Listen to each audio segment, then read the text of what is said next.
Baik, kembali lagi saya Yayu Ferdian dengan NIM 23650014.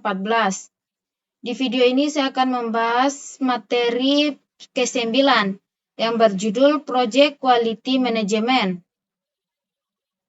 Masuk pada definisi. Manajemen kualitas proyek adalah proses yang dilakukan untuk menjamin proyek dapat memenuhi kebutuhan yang telah disepakati melalui aturan-aturan mengenai kualitas, prosedur, ataupun guidelines. Fokus manajemen kualitas proyek yakni membuat perencanaan secara terukur melalui parameter conformance to requirements atau proses dan produk proyek memenuhi spesifikasi, dan fitness for use atau produk dapat digunakan sesuai maksud dan tujuannya. Selanjutnya, 3 proses manajemen kualitas. Yang pertama, perencanaan kualitas. Proses mengidentifikasi standar kualitas yang relevan dengan proyek yang sedang dikerjakan dan menentukan bagaimana agar dapat memenuhi standar kualitas tersebut. Kedua, menjamin kualitas. Menjalankan apa yang sudah direncanakan untuk menjamin bahwa tim proyek sudah menjalankan semua proses yang dibutuhkan untuk memenuhi standar kualitas yang relevan.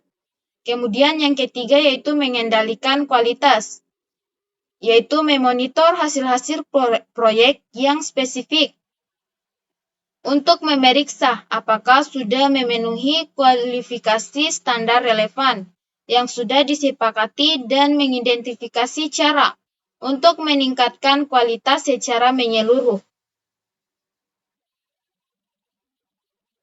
Ini merupakan gambaran umum dari Project Quality Management. Selanjutnya, output proses perencanaan kualitas. Yang pertama, rencana manajemen kualitas dapat didokumentasikan secara formal maupun informal, namun harus dapat menjadi tuntunan agar proses maupun produk proyek menjadi berkualitas. Kemudian, quality metrics digunakan saat proses penjaminan kualitas atau QA dan pengendalian kualitas atau QC. Contohnya reliability, failure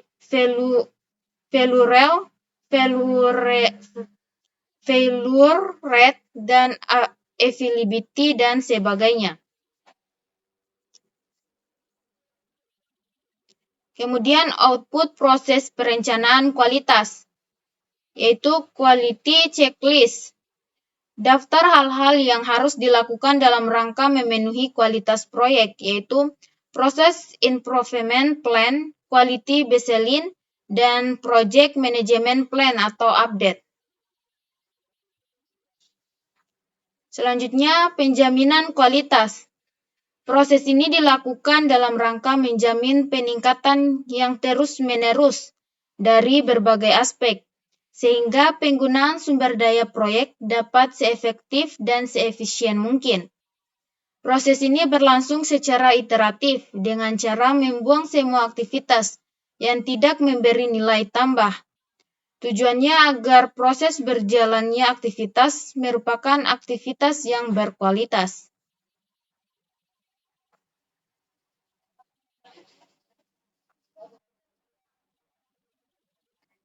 Selanjutnya, requested change, yaitu perubahan yang dilakukan agar terjadi peningkatan secara efektif dan efisien dari aturan, prosedur, dan proses dalam proyek, sehingga memberikan keuntungan lebih banyak bagi setiap stakeholders.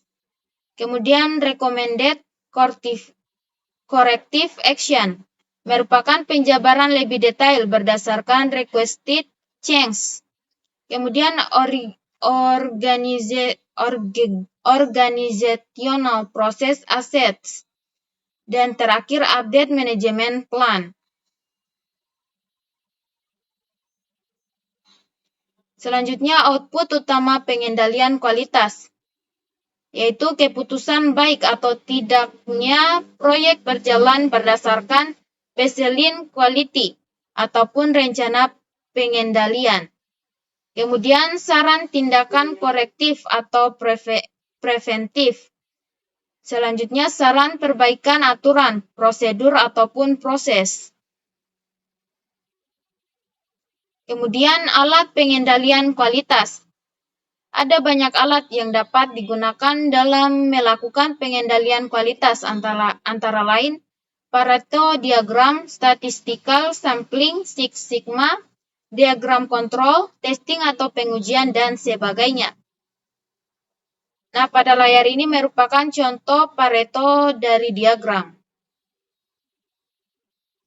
Kemudian statistical sampling.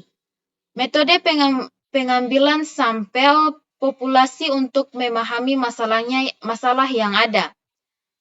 Jumlah sampel yang diambil berkaitan dengan sepresentatif apa data yang diinginkan. Kemudian sampel size atau ukuran sampel yaitu 25 kali.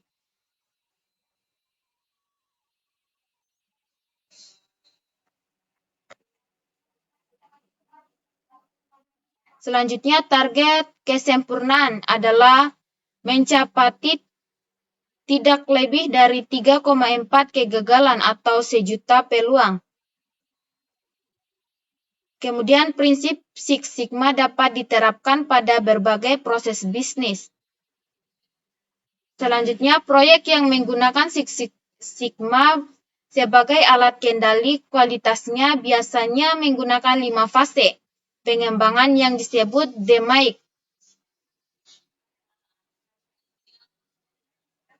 Selanjutnya masuk di DMAIC. Define, yaitu mendefinisikan masalah atau peluang, proses, dan kebutuhan pelanggan. Kemudian measure, yaitu mendefinisikan pengukuran, mengumpulkannya, mengaturnya, dan menampilkan data.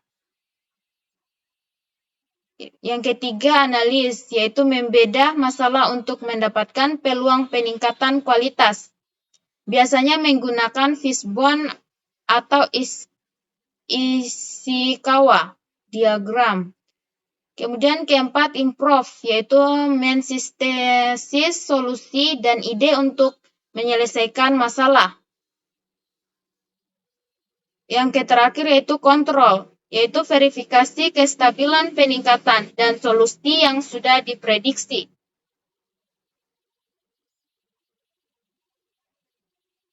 Selanjutnya masuk di Six Sigma dan statistik. Sigma berarti standar deviation.